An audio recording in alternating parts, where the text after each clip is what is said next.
being an entrepreneur is a brave person because it's taking a chance. It's so easy to take that job and the comfort and security of having a paycheck every 2 weeks and, having vacation time. But it takes, when I hear about being an entrepreneur, it takes a brave person to go out there, do what they want to do, and to have the confidence to know that I will do what it takes to make this work. Hi, everybody. This is Felicia Buchanan with GW Solutions. You are watching What's Your Hustle podcast. What's your hustle? What do you do? Here to bring money and attention to you. A lot of people want to know, you got to give them the truth. Here to run the numbers up, we about to go through the roof. What's your hustle? What's your hustle? Here to talk about your grind, how you spend your time. We done brought you to the show, you gotta speak what's on your mind. What's your hustle? What's your hustle? What's your hustle? What's your hustle? All right, y'all. Welcome back to another episode of What's Your Hustle podcast. And today we got a special guest. Today we have Miss Felicia from GW Solutions. And today we're going to learn a lot about her entrepreneur journey, exactly what she does, and how you can take some of this information and apply it to your business. So with that being said, let's hop right into the podcast. Miss Felicia, how you doing today? I am great, Cory. Thanks for having me. I appreciate you being here. It's wonderful to connect with you again. So Felicia, so your business is GW Solutions. Yes. So tell us a little bit about that. So GW Solutions is a grant writing and support services for for-profit and nonprofit businesses. So what we do is not just grant writing. What we do is learn a little bit about your business and try to help you get prepared to receive a grant. And also when you get a grant, to help you to report, to evaluate, and to take care of all the requirements after you get your grant. So it's not just grant writing, it's grant writing with all the associated services that come with it. So how did you get into that? Well, I am an engineer by degree, but in about year 2000, 2005, my pastor at my church asked me to write a grant for our church for a summer enrichment day camp. And I had never done anything like that before, but I said, okay, I can figure this out. I'm going to do it. And I did, and we won the grant, my first grant get award. That's not common, by the way. Let me put that out there. But so I was like, wow, we did this, and we started this program for our neighborhood kids, and it was such a great thing. My pastor just started telling other people about it, and then they started calling me, and I said, wait.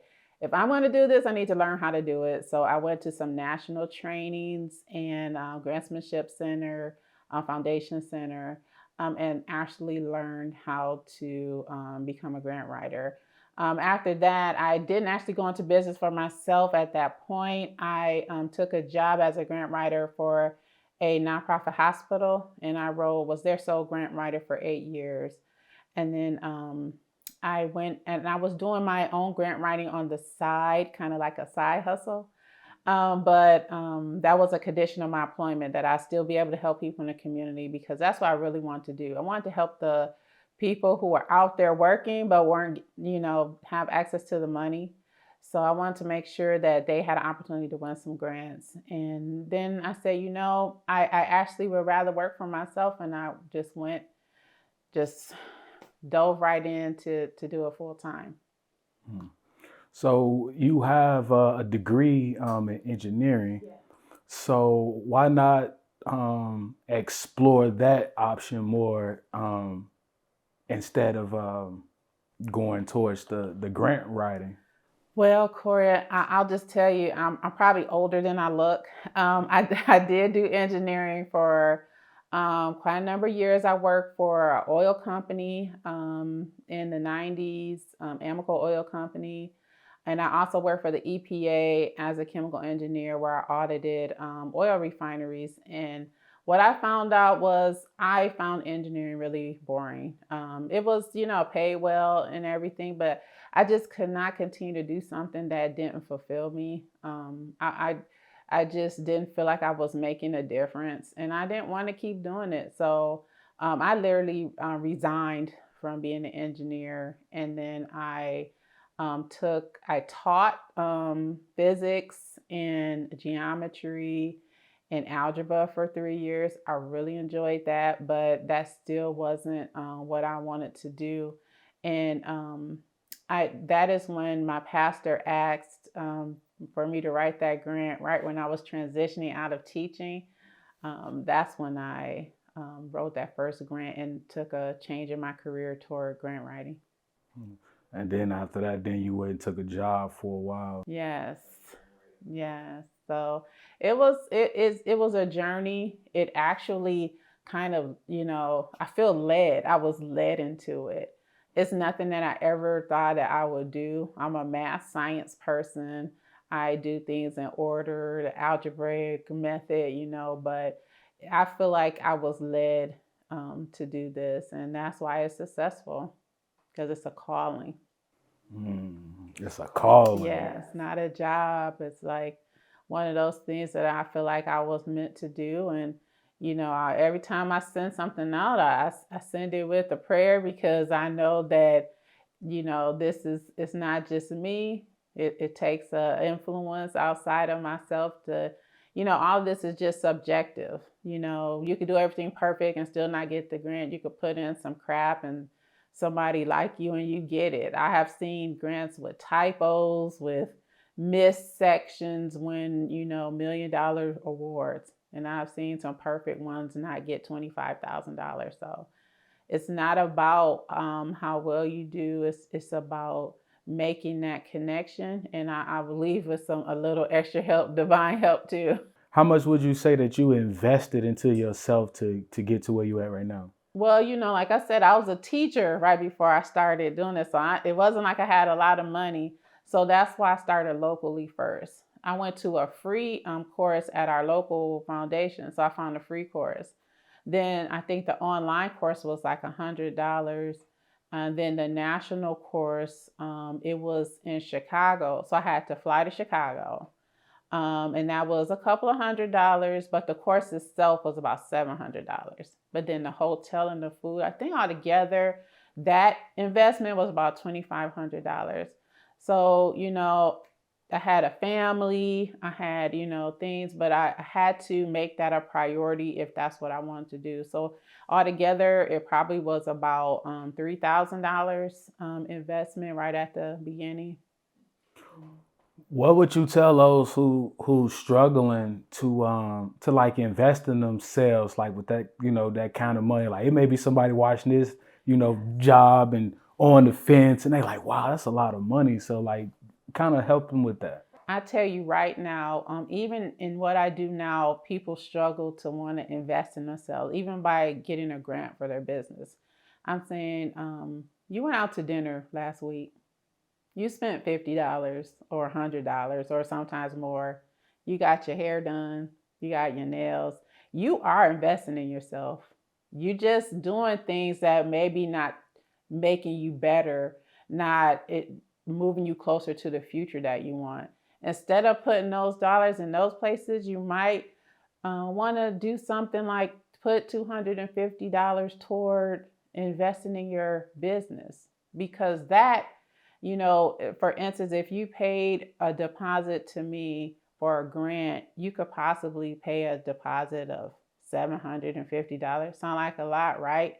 Until you can get $10,000 back in a few months. Where does that happen?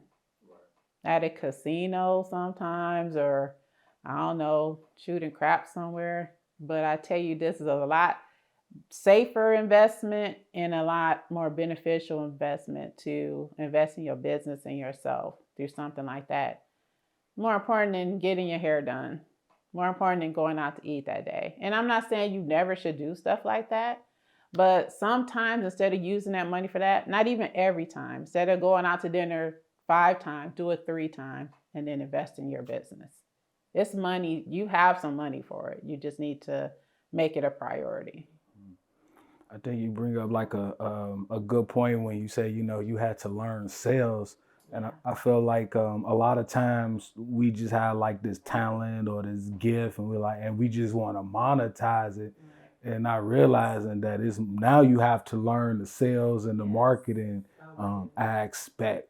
So so how was that journey? Like I want to know, like, where did you realize, like, shoot, I gotta learn how to sell this now? My first issue came up when I had to ask for the payment. For what I do, you pay partially up front, before you get anything. And, people had reservations about that in the first place. And I didn't know how to explain to them how this needed to work. Sometimes I would just not charge them upfront. We'll just wait till the grant come in and you can pay me out of that. But you know what I found? That people who did not pay for it, they treated the whole process like that. It wasn't important. They didn't respond. They were slow to pay me when the money came in. They didn't value my contribution. And so I learned quickly that if people didn't put money into it, then they were always my worst clients. Always my worst clients. The people who invested in it, they were serious about it. They showed up for the meetings. They responded quickly when I asked for information. It just was a whole different experience when people invested in it upfront. So I had to get over my fear of asking for payment, and the people who didn't have it, they just weren't ready. Like I said, I know it's you could come with that money. Maybe you don't have it all right now, and maybe you need to wait till next month or whatever, but you're spending your money on something, and until your business is get up to the top of your list, then, maybe you're not ready to move forward, with working with me. So, at first I was afraid not to, to say, well, when you're ready, you know where to find me. I was afraid to let that business go. I would just do anything to keep them, but I found out that those were the worst clients.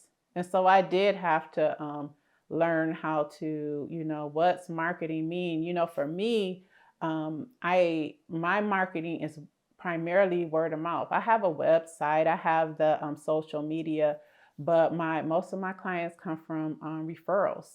So that's, there's a old adage, 80-20, you gotta have 80%, have your new clients and only 20%, your current clients, you keep them returning and working with you, and 20% new. What you need to do is get a good client base and have them working for you, have them doing the referrals, have them coming back for more business, and then 20% new. But that comes from customer service, treating your clients well, being there for them, making sure you have good communication. That's one of your best marketing tools. So it's not just talking, it's explaining, make sure they understand, and make sure they understand the process of how you're going to do business with them. Keep them coming back, keep them saying good things about you, and then the clients and the money will come. Gotcha. What's some of the most like tactful things that you have done to like grow your business? I'm gonna tell you, one of the most important things that I did was to contact the local chamber of commerce. And you're like, oh, I'm a small business. Should I do that? Yes, because what I found out is they have programs for small businesses. And they put me in contact with the people that I needed to build my network. I relocated recently, and I did that again when I relocated. It's been one of the best moves. New businesses need a network.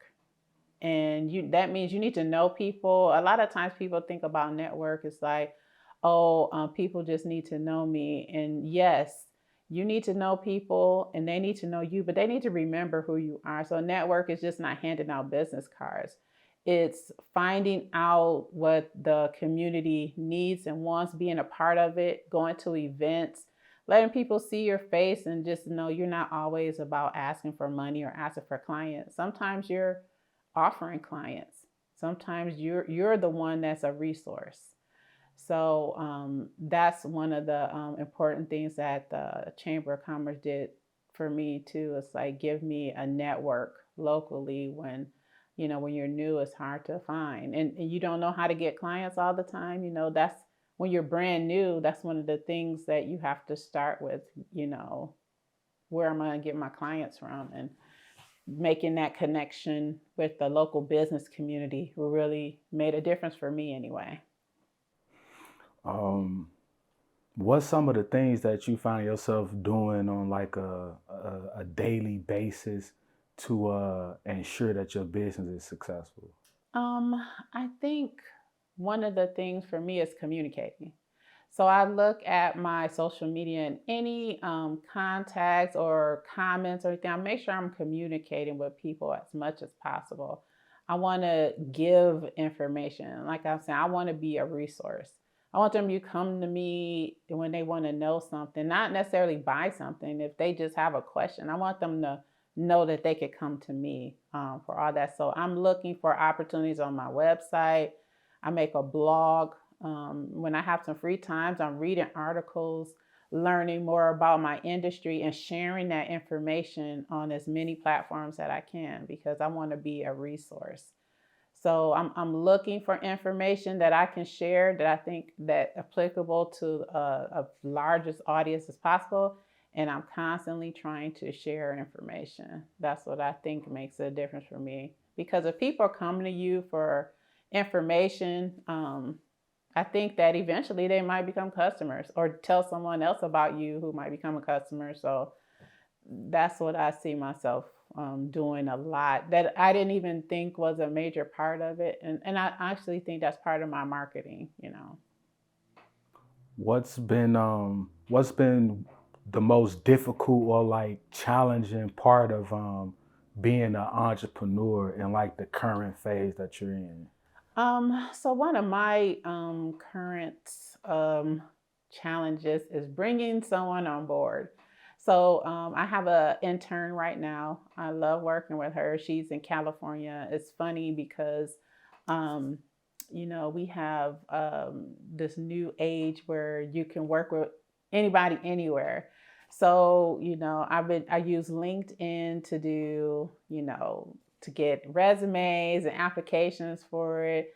But just finding that person that you can work with, it's been more challenging than I thought.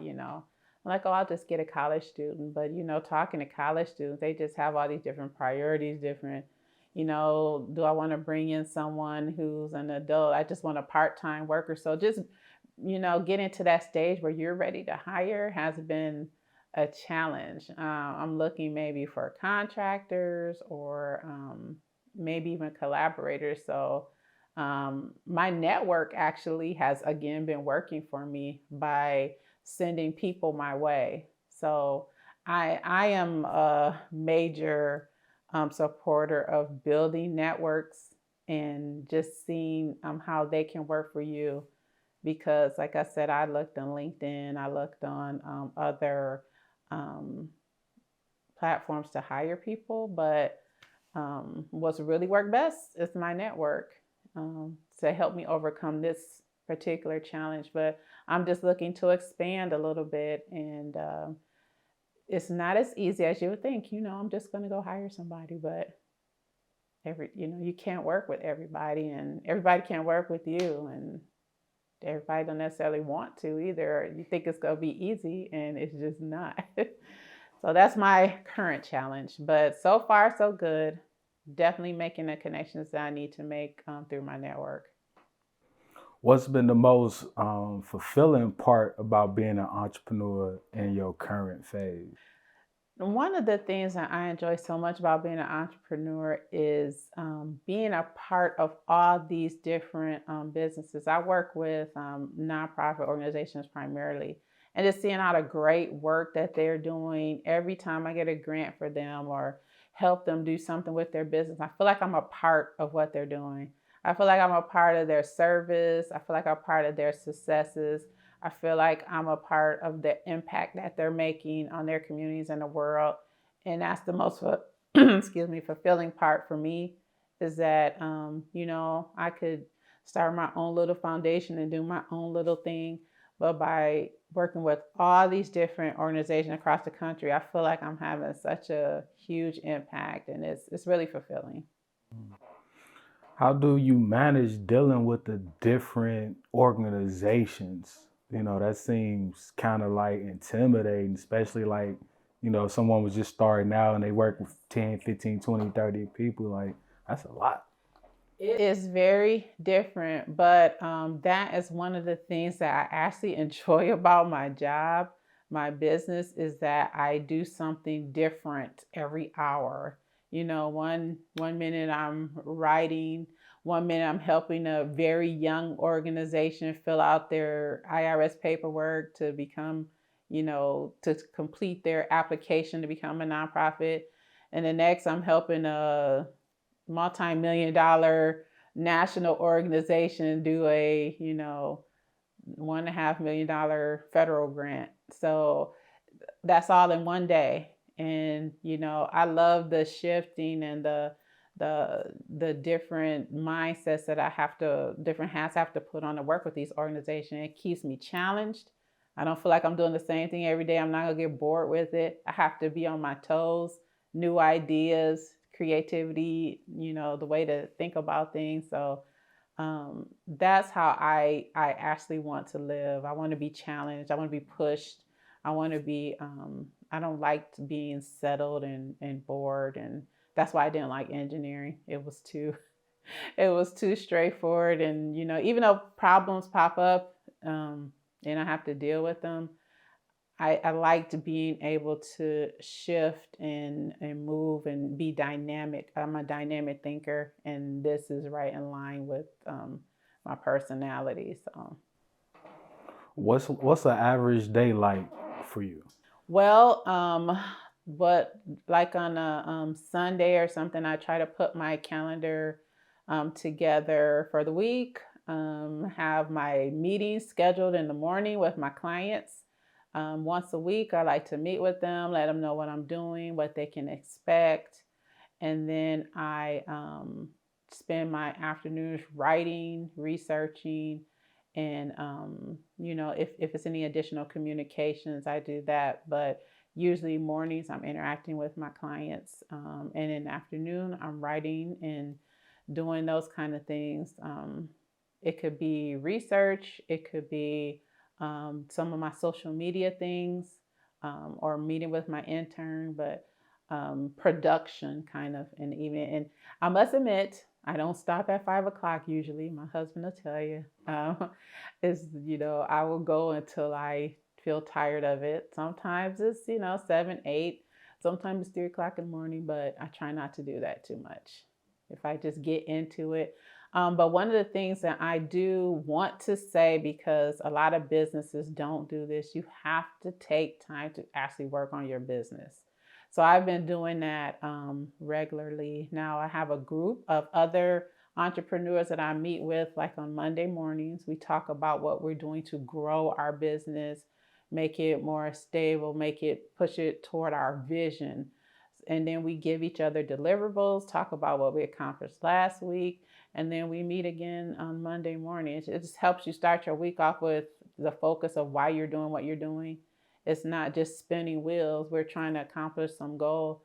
One of the things, like I said, I'm finally in a stage I want to hire, but I see my business as being an employer of people in our communities, to give jobs to people who wouldn't necessarily have opportunity in other spaces. So it is a focus of mine, is to be able to continually move my business forward, not to spin my wheels and just writing grants or helping people do things without understanding where I want my business to be in 5 years down the road. So I make sure I move forward in those areas too. So how do you balance family life with being an entrepreneur, because like you say, like sometimes you can turn it, you don't really, it's hard to turn off. Like I'm testing that, like I try to leave here, like I get off about 4:30, but then I be on the way home, at home, I be like, I forgot to do this, or we gotta do this. And this it seems like it's kind of hard to turn it off, but try to find a balance. I'm curious to know, like, What's my way of handling that? Well, I tell you, I do a couple things. One thing is my husband and I try to do like a date night at least once a week. I try to keep the weekends completely work free, most of the time until like Sunday night when I'm prepping for the next week. But I will, turn it off and on. For instance, my husband, it's just my husband and I now. Our kids are grown, and so he's at work most of the day, so I get to spend the whole day on my job. But then there's things too. I need to, take care of myself too. I need to work out.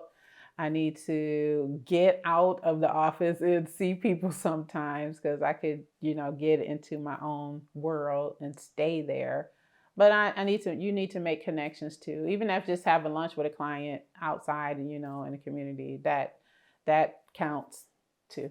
But yeah, it's something that you have to keep in your mind. Just like I close the computer, put it away. We're watching a movie tonight, or make dinner. It's almost 6 o'clock. You do need to eat.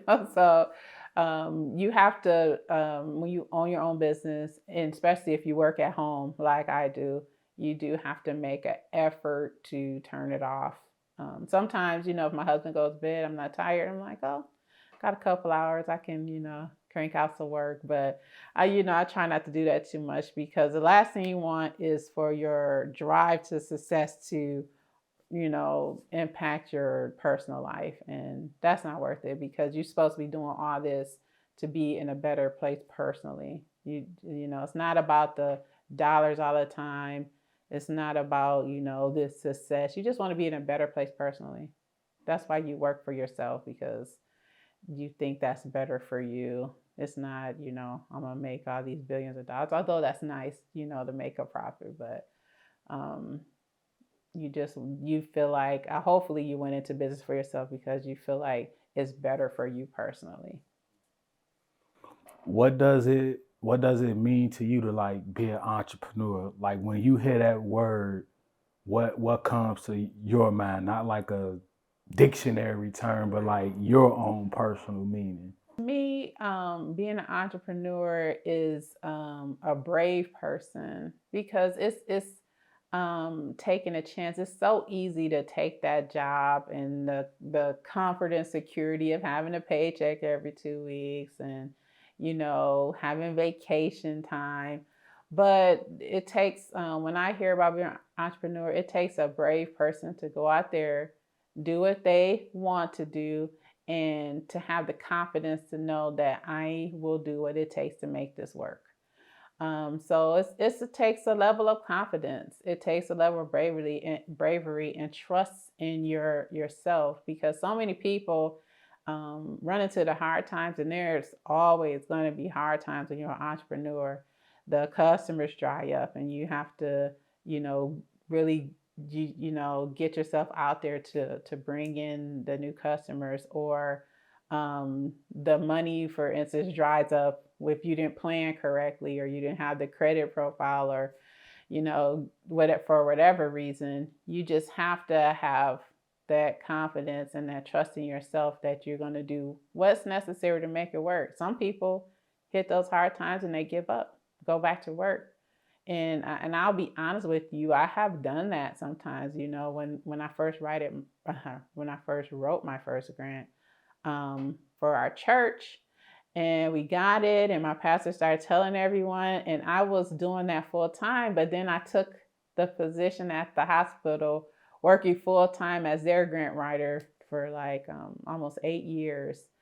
And it was a paycheck, it was all those things, but I continued writing on the side, but it wasn't the same. It wasn't, I didn't put that 100% effort into it because I worked all day and I had children at home, and I, it was just a little side hustle at that time. But um, I have, after that opportunity, I said, I do have a ability to go full time now.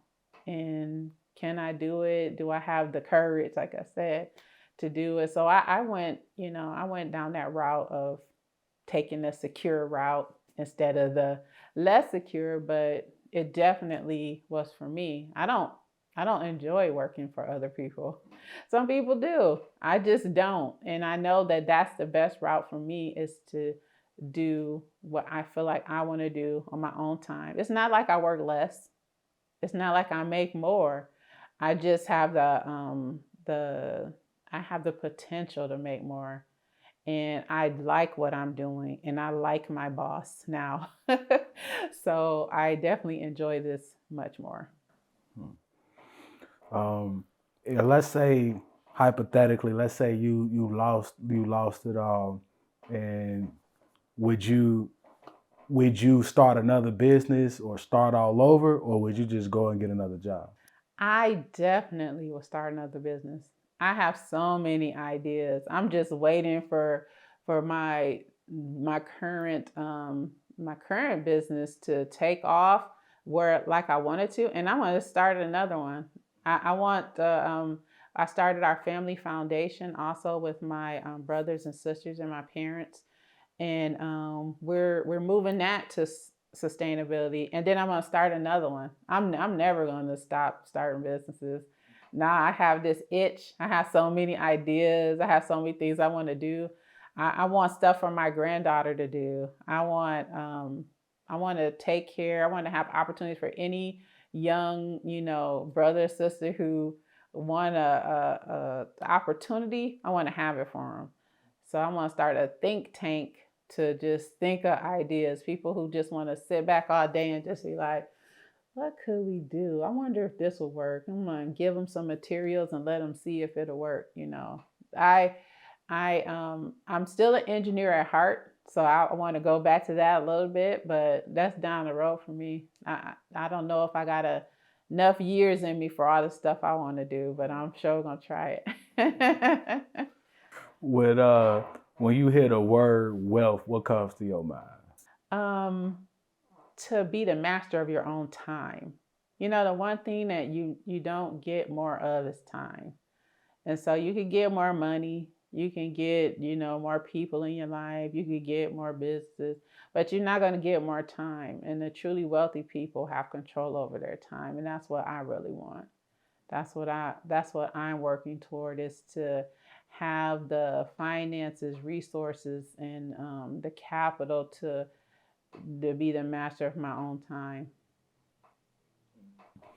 How would you say one begins to develop, like to master the time, like just time management in general? Like what's been helpful for you throughout the years? Um, Look, I'm old school. I like to write my stuff down still, but I think having a plan for your day, if you just let things happen, I don't think that you have control over what's happening. You need to have a plan to make things happen. I mean, I tell like my clients, they talk about all these things that they want to see happen and go on. I'm like, so let me see your plan then for your business for the next couple of years.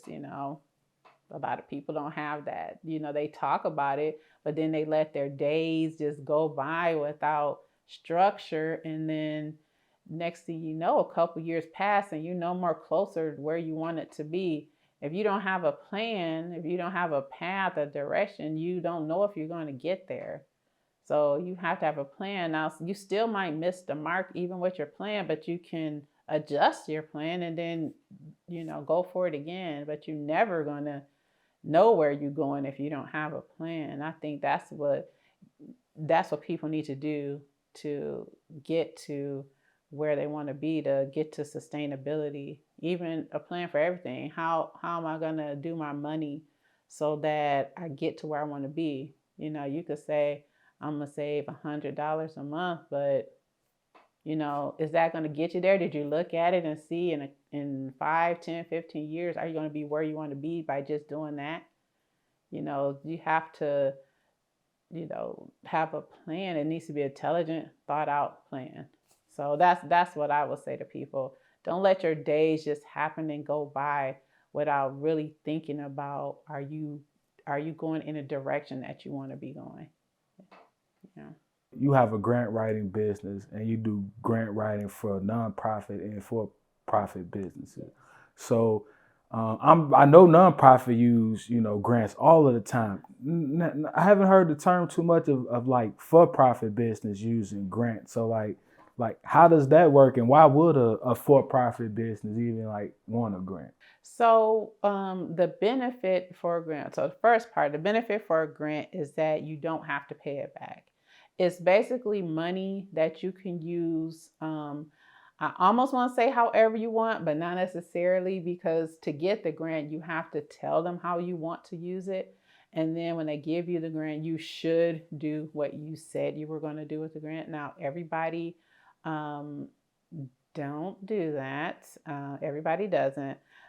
So sometimes there is a conflict when you get a grant and you don't do what you're supposed to do. But it's just kind of like free money. There's no such thing as free money, of course, because you have to put work in to get the grant. But once you get it, then you can use it to advance your business how you explained in your grant.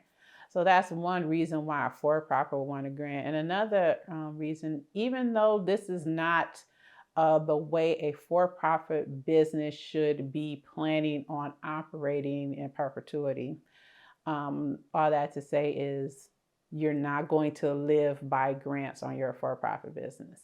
But it is an infusion of cash that can help your business out. So you're not about to get a grant every year or to keep your business afloat. You need customers and that buying your product or services. That's how you're going to keep your business afloat.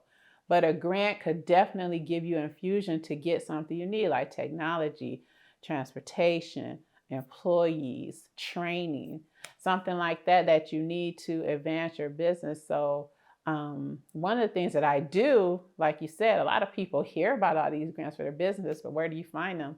On my Facebook page, I almost exclusively put for-profit business grants out there, because a lot of people don't know where to get them. But I want to put them out there again as a resource. I want to be a resource for businesses. So you could come to my Facebook page. You can find out about a grant. You can ask me a question without paying me to write it for you. You can just do it yourself if you have the confidence and the skill, you feel like to do it. I say go for it. That's why I put it out there, for you to go for it if you want to. GW Solutions LLC on Facebook. Check it out. And you might see something there that you can go for and get a grant for your business. You had the pleasure of working with all sorts of corporations, major organizations, all type of entrepreneurs.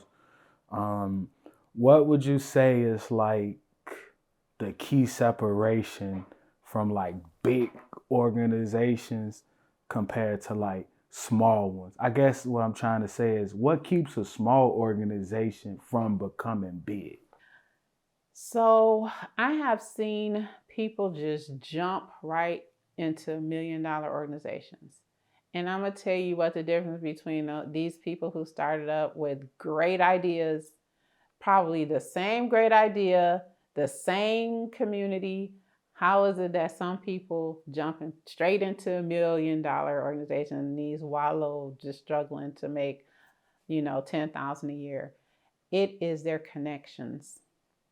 100% their connections. The people that that you start off with, that can help you make the right connections, make all the difference. So it could be, I see people who get a board of directors of their friends, of their family.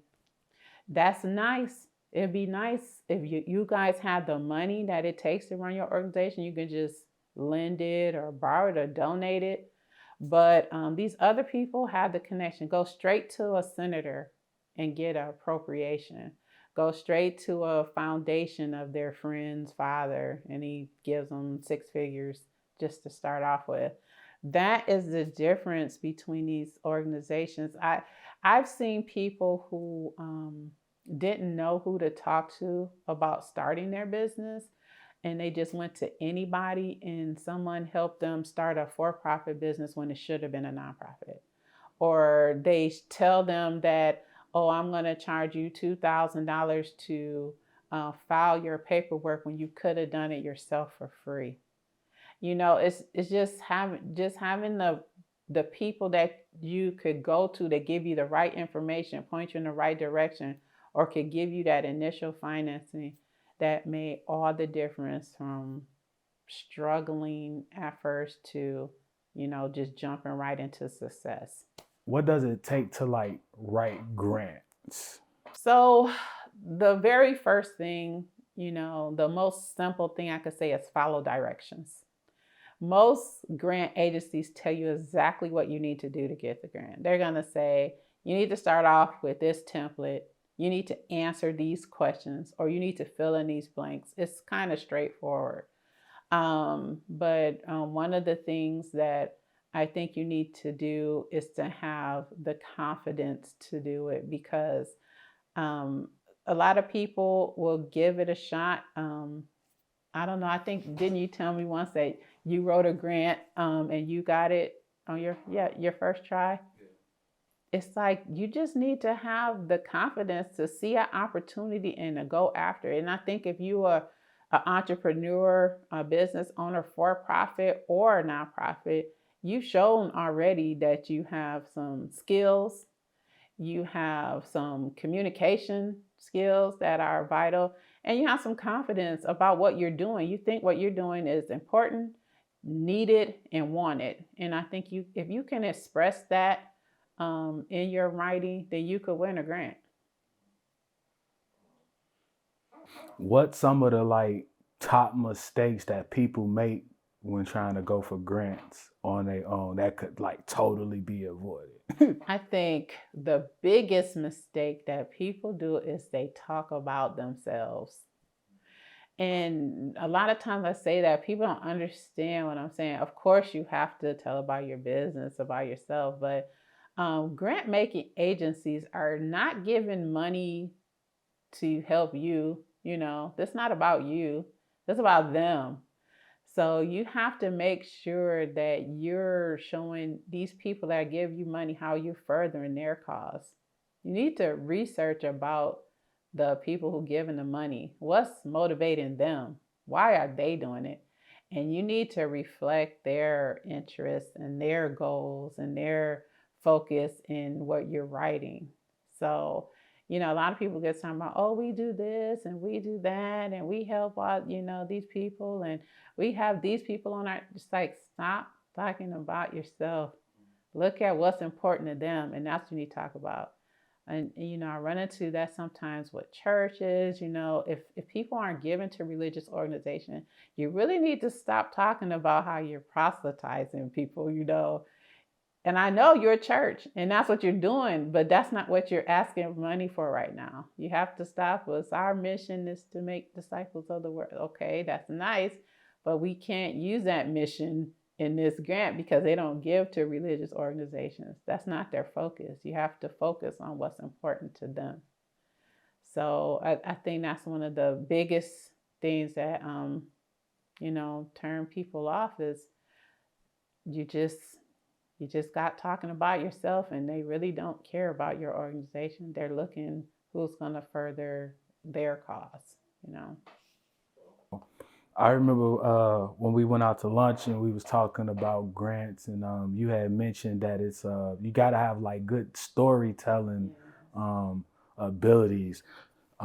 So what happens if a person like doesn't have good storytelling abilities, but they like, I don't want to try to pay somebody to do it just yet. I want to do it myself. Like, what could they do to hone in on that to do a grant? So what I would suggest, if someone wants to do a grant themselves and they're not confident in their ability to effectively convey what they want to get across, I would say have a peer proofread it for you. So basically, this proofreader would read it like they're coming from this organization.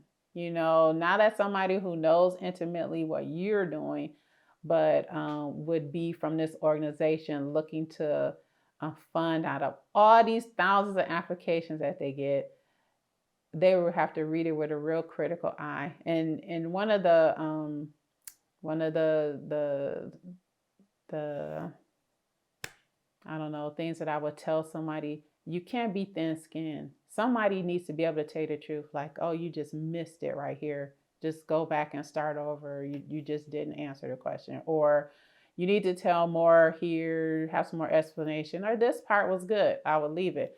But somebody has to be able to tell you the truth, because if you can't listen to the truth, then you're not going to understand why you're getting all these no's. It's one of the things when I first started writing grants, I had to grow into the federal grant, which is a whole different monster. But when you get denied for a federal grant, they do allow you the opportunity to call and ask what you did wrong. So they're gonna, they only have a limited amount of time. They're just gonna spit it out and tell you, oh, this was just completely off base. You didn't understand the question. Your people here were not the caliber people we were looking for. Just whatever it is where you were deficient, they tell you, and you can't be thin-skinned. You have to be like, oh, thank you. That was valuable information for the next opportunity. Anytime somebody tell you what you did wrong, it's valuable information. So have somebody else read it. Have a couple people read it. And so they could tell you, and every iteration that you do of your grant is probably going to be better. So if you can rewrite it, make it better, the next draft will probably get you closer to that funding. So why should someone choose GW Solutions to be their grant writer over the whole list of Google or Instagram people that say that they can do it? Like, what makes you so unique, so special? I think one of the main reasons why you would choose GW Solutions is we don't just write a grant for you, take your money and say thank you, goodbye. One of the things that I really want to do is make sure you understand this grant process. I want to make you confident and competent to write these grants on your own in the future. I want to teach you the process. I want to make sure you understand. And when you see something yourself, you don't have to pay me the next time to do it. You could say, oh, I remember this from last time and how we went over this grant. I could do this one myself. You might see something that's hard and you don't know how to do it, and you call me back for that. But I want you to be able to go after confidently what I would call low-hanging fruit in your own community. If you see something like, oh, we're offering a grant for $10,000 in your community, I want to do it. You need to go for it. You don't have time to call GW Solutions and start signing a contract and, get all that going. You do it. But if you see a state or federal grant or county grant or a national nonprofit, international nonprofit, and you're like, I need help with this one, then you call GW Solutions. I want you to be self-sufficient. There's no way your organization is going to get to where it's supposed to be when you're not able to do some basic things on your own. That's what we want you to be able to do, those things on your own. You call us in when there's something outside, but I don't want you dependent on me forever. I don't want you dependent on GW Solutions. I want you to be self-sufficient.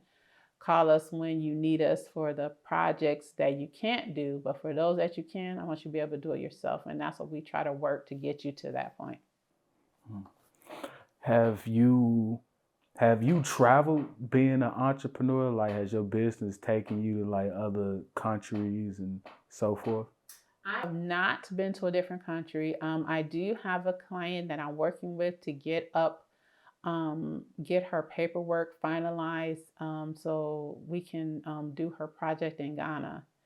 And so I definitely want to go there and see it and be a part of that. But right now I have national based clients all across the country from Michigan, Illinois, Indiana, California, Tennessee, are the ones I remember off the top of my head. But I have clients across the country. I do travel to see them every now and then. Oh yeah, and Texas. So it gives me an opportunity. Most of what I do is remote. I don't have to be there to work with you.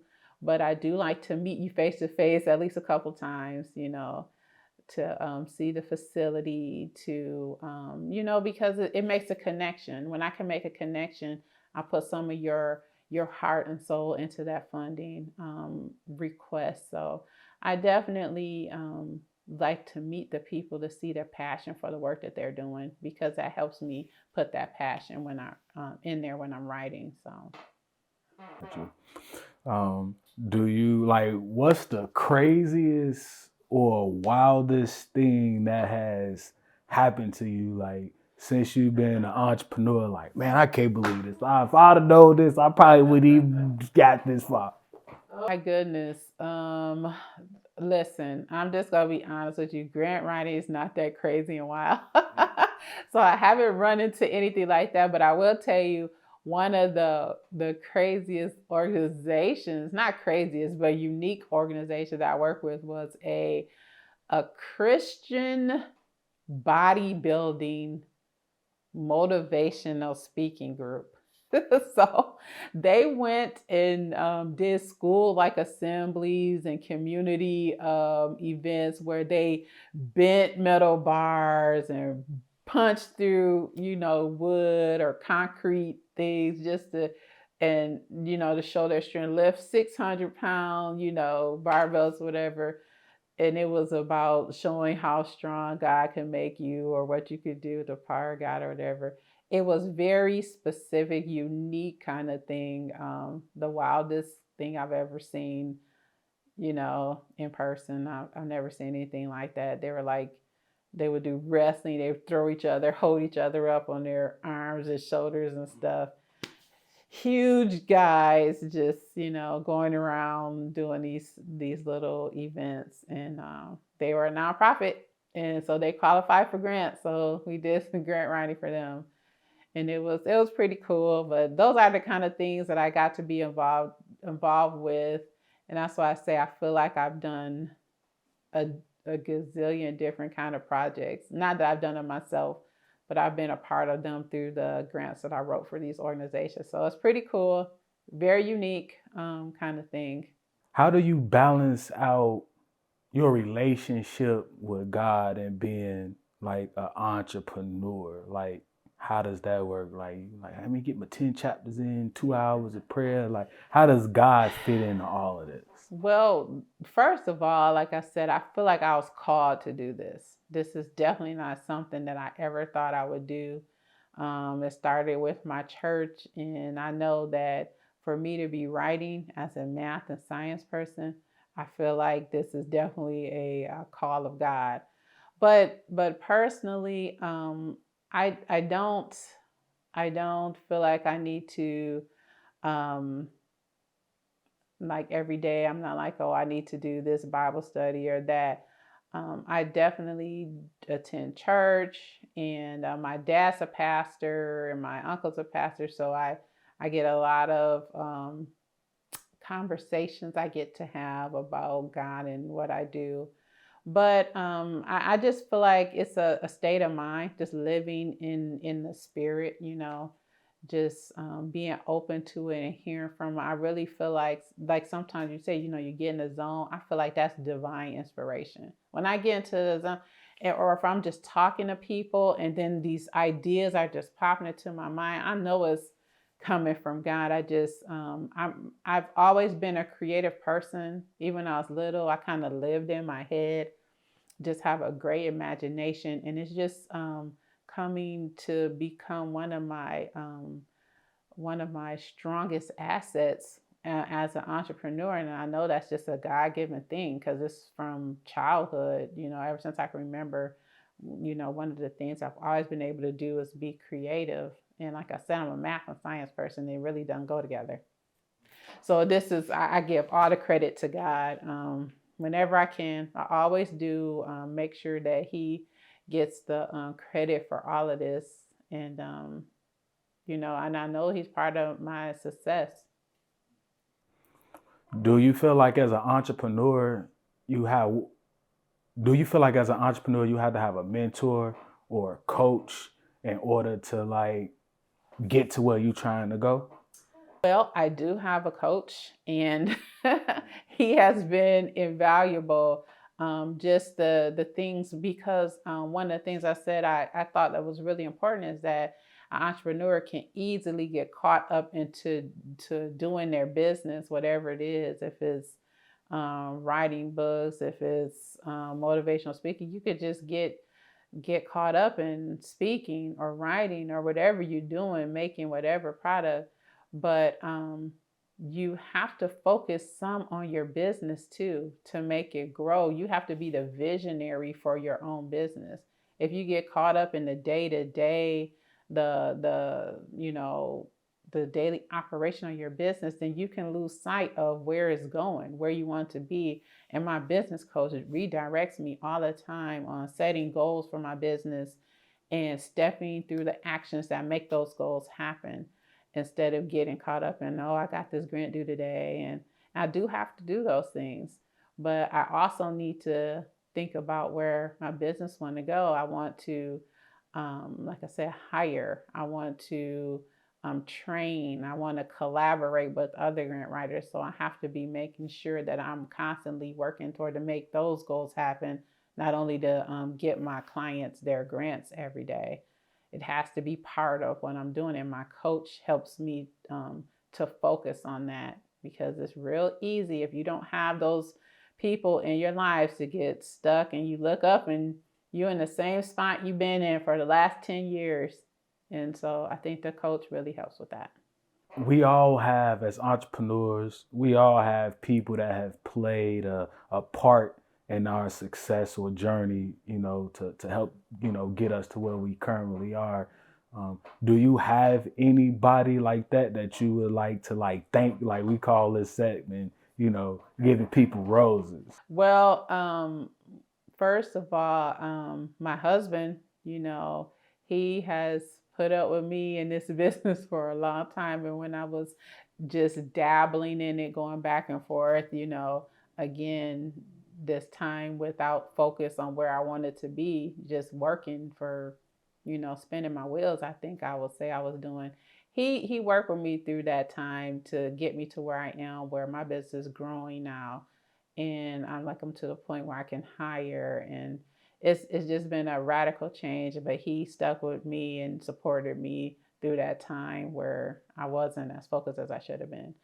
Also, my twin sister and brother-in-law, my brother-in-law has had a nonprofit for 20 years. And so he was one of my first clients, getting that first client so you could prove your successes to your community is so very important. And he gave me that opportunity. Not only was I able to work with his organization, get them funding that they needed, I also he helped me with his network to share what I was able to do and get me new clients. And so I just branched off from there. But he was a good launching point for my organization. So, God, I am so afraid to do this because I don't want to miss anybody important. Oh my God, this is a scary question.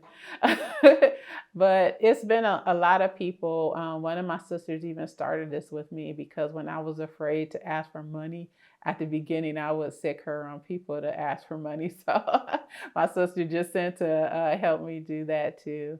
And even my sons helped me to build databases and lists when they were younger. So it's been a lot of important and influential people, a lot of my family. So definitely have to give a shout out to them. Listen, if I want to recap on anything, I want to tell people to invest in themselves. Like as Americans, we go through a lot more money and resources than most other people in the world. And, we have a lot of excuses of why we don't do things that we've always wanted to do, but it's really no excuse as Americans. All the money that passed through our hands in a year, to not find just one opportunity every year to invest in yourself, make sure you're moving forward. If you're not doing that, then just no excuse. You have opportunity to invest in yourself and you need to do it. If you need to find that opportunity and just go for it.